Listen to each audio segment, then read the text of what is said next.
Pillar number 2, heritability. To work, each caste society relied on clear lines of demarcation in which everyone was ascribed a rank at birth and a role to perform, as if each person were a molecule in a self-perpetuating organism. You were born to a certain caste and remained in that caste, subject to the high status or low stigma it conferred for the rest of your days and into the lives of your descendants. Thus, heritability became the second pillar of caste. In India, it was generally the father who passed his rank to his children. In America, dating back to colonial Virginia, children inherited the caste of their mother both by law and by custom. And in disputes beyond these parameters, a child was generally to take the status of the lower-ranking parent. The Virginia General Assembly declared the status of all people born in the colony. Whereas some doubts have arisen whether children got by any Englishman upon a Negro woman should be slave or free, the Assembly decreed in 1662, be it therefore enacted and declared by this present Grand Assembly, that all children born in this country shall be held bond or free only according to the condition of the mother. With this decree, the colonists were breaking from English legal precedent, the only precepts they had ever known, the ancient order that gave children the status of the father. This new law allowed enslavers to claim the children of black women, the vast majority of whom were enslaved, as their property for life and for ensuing generations. It invited them to impregnate the women themselves if so inclined. The richer it would make them.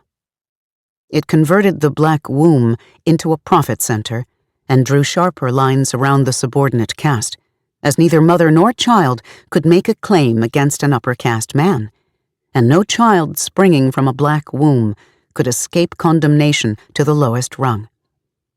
It moved the colonies toward a bipolar hierarchy of whites and non-whites, and specifically a conjoined caste of whites at one end of the ladder, and at the other end, those deemed black due to any physical manifestation of African ancestry.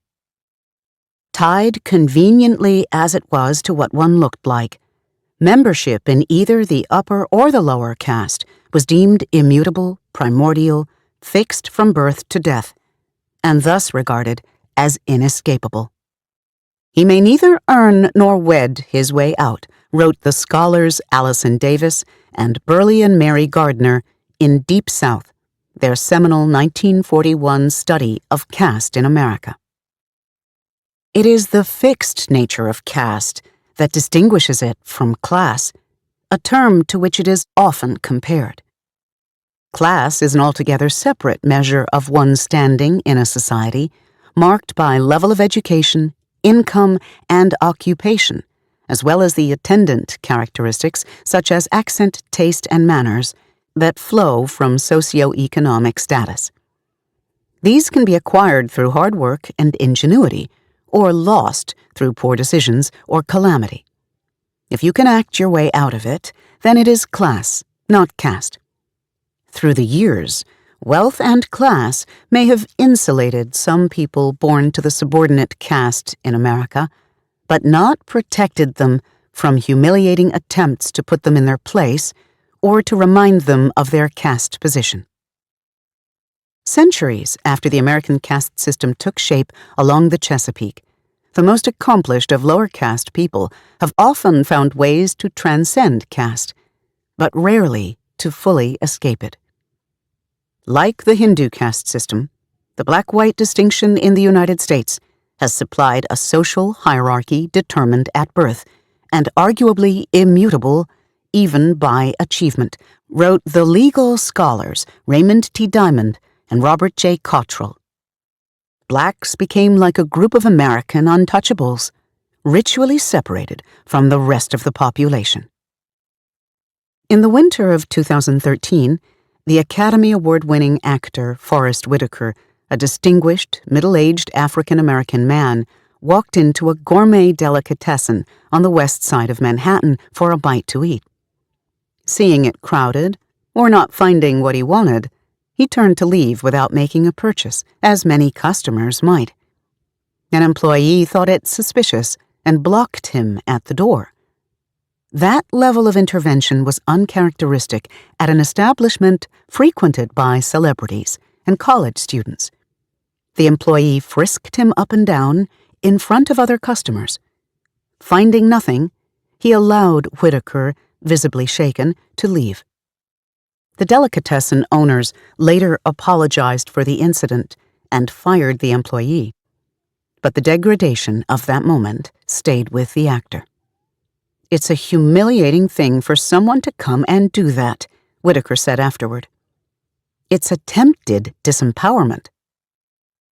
Neither wealth nor celebrity has insulated those born to the subordinate caste from the police brutality that seems disproportionately trained on those at the bottom of the hierarchy.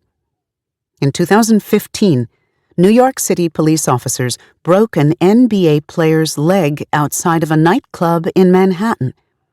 The injury left the player, a forward for the Atlanta Hawks, disabled for the rest of the season.